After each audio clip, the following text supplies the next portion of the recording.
president has a very simple proposal to everybody in every city, every community, every town, whether big or small. If you enforce your own laws and if you protect federal law enforcement, we're not going to send in the National Guard because it's unnecessary. But if you let violent rioters burn great American cities to the ground, then of course we're going to send federal law enforcement in to protect the people the president was elected to protect. You had people who were doing the simple job of enforcing the law, and they had rioters egged on by the governor and the mayor, making it harder for them to do their job. That is disgraceful.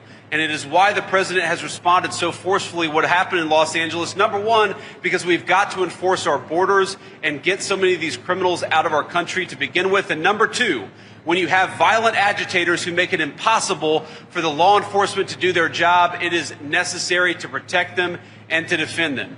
We have to remember that the Friday that the riots started, before there was ever a single National Guardsman, before the President of the United States had sent in additional federal resources, you had law enforcement officers who were being captured and beaten by violent mobs egged on by Gavin Newsom and other officials.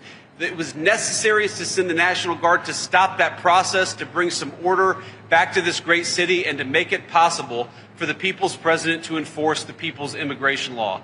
But these people are wearing masks and are totally unidentified, and the question is why? The question is why. It's completely improper, and again, one has to assume they're hiding something, or they're hiding misbehavior, because otherwise, why would they be wearing masks and denying their identities?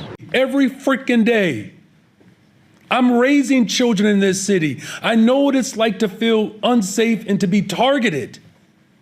We have to stop as a city falling to some of the most ridiculous, remedial forms of governance. It has not worked. And now we're doing stuff that works, and then they want to come up with another idea that has not worked. What sense does that make? I'm saying ask deeper, more profound questions about why young people are gathering in spaces in the first place. That's why I was up to freaking midnight on Saturday night, out, hanging out with some of the young people at the late night basketball, showing up for these young brothers. They all could be my son. They can all be my nephews.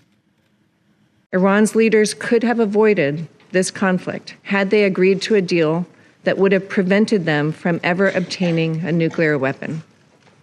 But they refused to do so, choosing instead to delay and deny. We can no longer ignore that Iran has all that it needs to achieve a nuclear weapon. All it needs is a decision from their supreme leader. That is unacceptable, and this council must urge them to change course.